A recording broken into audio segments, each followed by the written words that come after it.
The hum of the servers is usually a comforting sound, a steady, predictable pulse in the dead of night. Tonight, it feels different. It feels like a countdown. I'm Leo, and for 5 years, I've been the guy on the other end of your worst day. 911 operator. I've heard it all, seen it all through the panicked voices on the line. Car crashes, heart attacks, robberies in progress. You name it. The adrenaline is a constant companion. But nothing, absolutely nothing, could have prepared me for this call. It came in at 3:33 a.m., right on the dot. The witching hour, as some of my more superstitious colleagues call it. I've always scoffed at that. But tonight I'm not so sure. The line was silent. No screaming, no crying, not even the faint sound of breathing. Just dead air. I followed protocol. 911. What's your emergency? Silence. Hello. Is anyone there? I have your location. I can send help. Still, nothing. I was about to disconnect, chalk it up to a butt dial from a particularly quiet pocket, when I saw it. The number, it wasn't a number. Not a real one anyway. It was just a string of zeros. All zeros. My system should have flagged it as an error, but it came through clear as day. A chill, colder than the overactive AC, snaked its way up my spine. My screen flickered. The soft blue glow of the interface glitched, and for a split second, the zeros on the screen glowed with a faint ethereal green light. I blinked, thinking my sleep-deprived eyes were playing tricks on me. But the feeling in the room had changed. The air felt heavy, charged with static. I tried to trace the call. The system, usually lightning fast, lagged.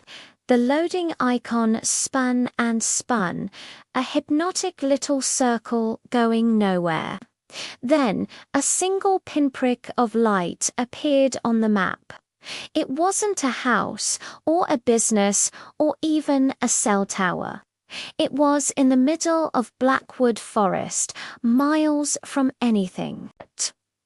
We get calls from hikers, sure, but never from this deep in, and never at this hour. The pin on the map pulsed with that same sickly green light I saw on my screen. This wasn't a butt dial. I kept the line open. Protocol be damned. Something was deeply wrong. I pulled up the satellite view, zooming in on the location, just trees, a dense dark canopy of them. I've always been a rational guy. There's an explanation for everything. A technical glitch, a sophisticated prank. But the hair on my arms was standing on end.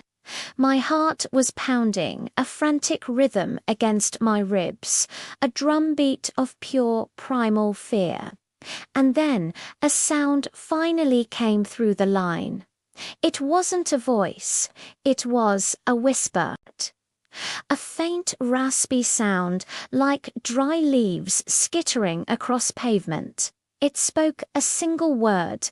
My name, Leo. My blood ran cold. How could they know my name? It's not public information. The whisper came again, closer this time, as if the person was right next to my ear. I see you, Leo.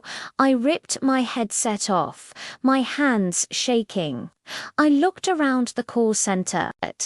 It was empty, save for Maria 2 rows over, blissfully unaware, handling a fender bender. The whisper hadn't come through the headset.